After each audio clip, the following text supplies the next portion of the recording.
Mutton वाले की सफलता। बेगमपेट में इमरान की एक मटन की दुकान थी।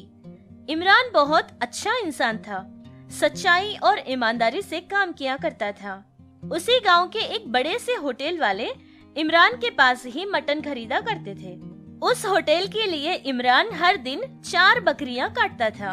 एक दिन इसी तरह इमरान ने 4 बकरियां काट कर रखी थी, लेकिन उस दिन दोपहर हो चुकी थी। होटल से कोई भी उस मांस को ले जाने नहीं आया था। इमरान ने काटा मांस ऐसे ही पड़ा रहा। इमरान ने एक लड़के को बुलाकर कहा कि उसकी दुकान थोड़ी देर के लिए संभाले। फिर इमरान उस होटल के पास जाता है, ये पूछने के लिए कि आज मांस ले जाने कोई क्यों नहीं आया। उस होटल में काम करने वाले एक लड़के को बुलाता है।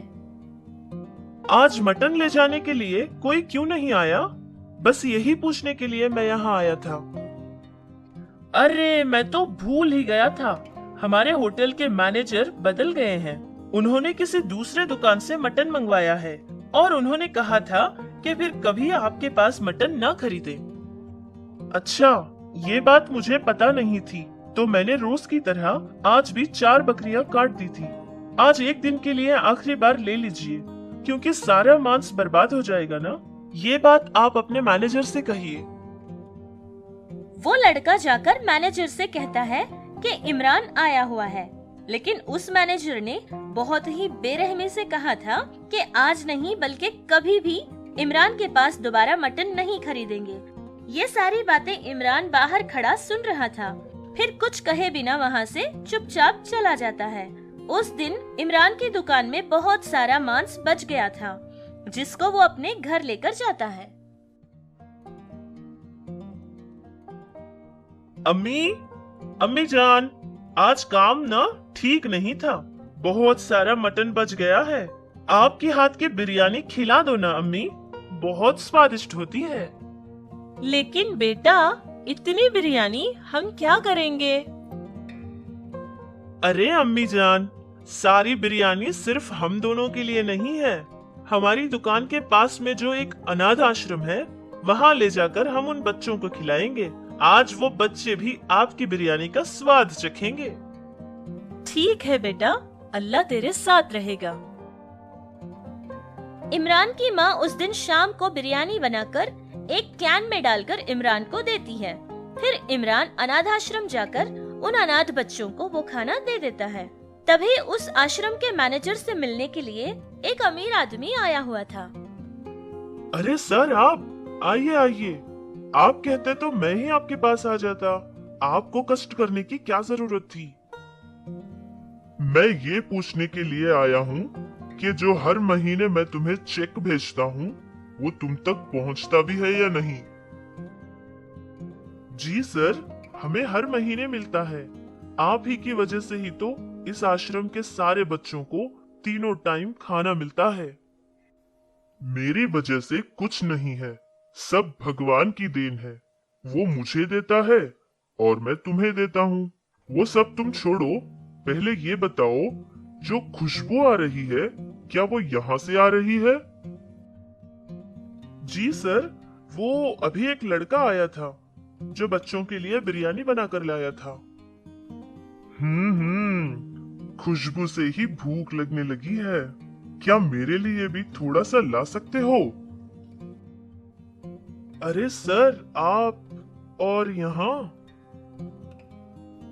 तुम ऐसे हिचकिचा क्यों रहे हो? मैं भी तो एक इंसान ही हूँ। जो सब लोग खाते हैं, वही मैं भी तो खाता हूँ। उस आदमी की बातें सुनकर वो मैनेजर बहुत खुश होकर किचन के अंदर जाता है।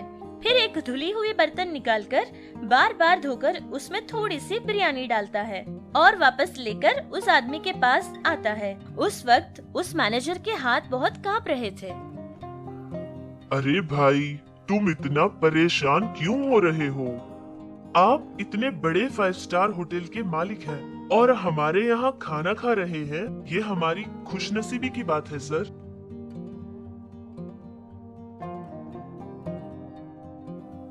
अरे वाह, खुशनसीबी तुम्हारी नहीं बल्कि मेरी है।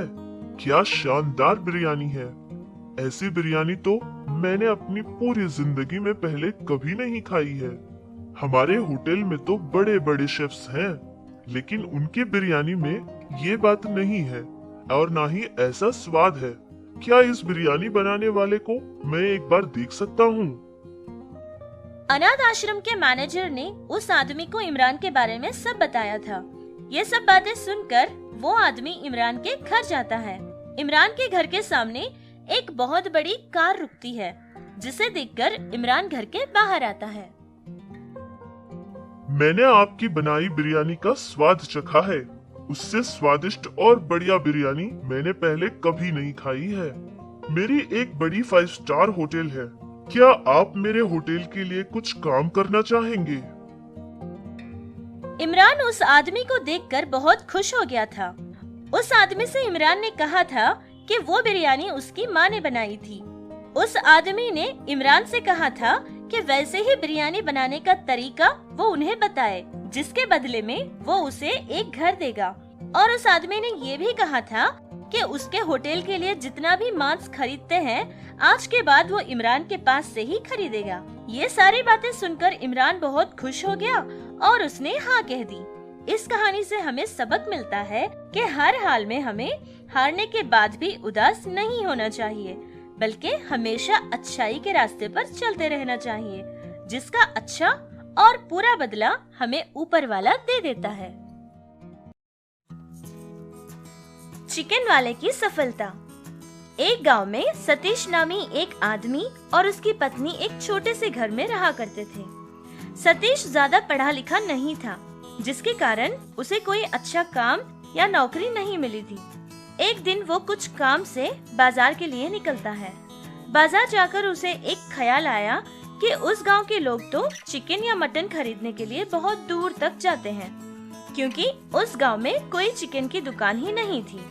सतीश ने सोच लिया कि उस गांव में वो एक छोटी सी चिकन की दुकान लगाएगा। फिर वो ये बात घर जाकर अपनी पत्नी से कहता है। पत्नी को भी ये बात बहुत अच्छी लगी और उसने भी हाँ कह दी। फिर जितने पैसे उनके पास थे, उन पैसों से उन्होंने एक छोटी सी दुकान लगाई और फिर सतीश दूसरे गांव जाकर मुर्गियां लाता और काटकर बेचा करता था। इस तरह उनका काम कुछ अच्छा ही चलता रहा, लेकिन ये गांव वालों से देखा नहीं गया। कुछ लोगों ने सतीश के दुकान के पास ही में और दुकान लगा लिए थे, जिसकी वजह से सतीश का काम बहुत छोटा पड़ गया और फिर सतीश की हालत पहले जैसी हो गई थी। जया, मुझे कुछ समझ नहीं आ रहा है। मैंने एक छोटी सी दुकान क्या लगाई? लोग तो मेरे दुश्मन ही बन गए हैं। हमारी हालत बहुत बिगड़ती जा रही है।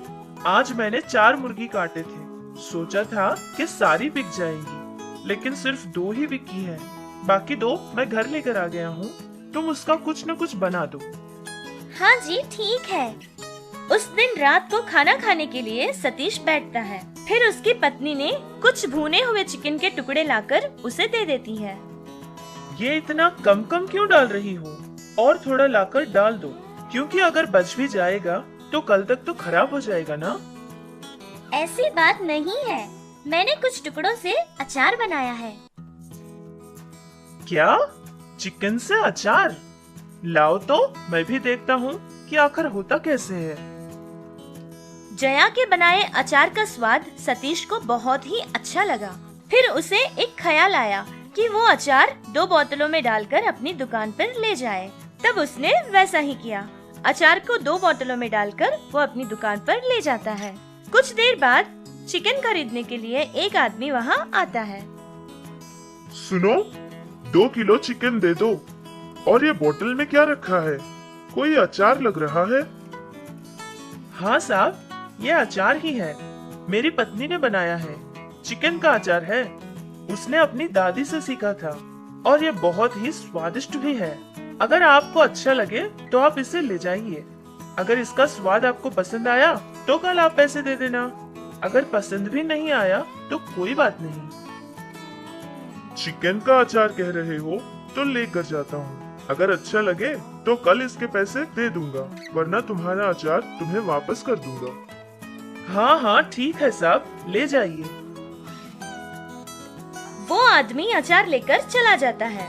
फिर दूसरे दिन आकर कहता है, अरे भाई, ये लो पैसे। तुम्हारा अचार तो बहुत ही स्वादिष्ट है, और ये अचार की बोतल भी मैं ही ले लेता हूँ। ये कहता हुआ वो आदमी वो 2 बोतल भी पैसे देकर वहाँ से लेकर चला जाता है। ये सब देखकर सतीश बहुत खुश हो गया था। फिर उसने अपनी पत्नी से ये कहा कि वो ज्यादा अचार बनाए। फिर उसकी पत्नी ने बहुत ज्यादा अचार बनाया और बहुत सारे बोतलों में डालकर दुकान पर लेकर चली गई। चिकन खरीदने के लिए आया हर आदमी उसका अचार भी खरीदा करता था। सतीश की पत्नी के बनाए अचार का स्वाद बहुत ही अच्छा होता था, जिसके कारण सारे लोग उसी के पास से अचार खरीदा करते थे। ये देखकर बाकी लोग भी अचार बनाकर बेचने लगे, लेकिन किसी के बनाए अचार में वो बात या फिर स्वाद नहीं आया जो स्वाद सतीश के पत्नी के बनाए अचार में होती थी, जिससे सतीश का काम बहुत अच्छा चलने लगा और उसे बहुत अच्छा फायदा मिलता रहा। इस तरह वो दोनों पति पत्नी खुश होकर जीने लगे। कुछ समझे बच्चों? हमें भी चाहिए कि हम मेहनत करके आगे बढ़े। ठोकर लगने के बाद हमें रुकना नहीं चाहिए, बल्कि आगे बढ़ते ही रहना है, तभी हमें अपनी मंजिल मिल जाएगी। समझे?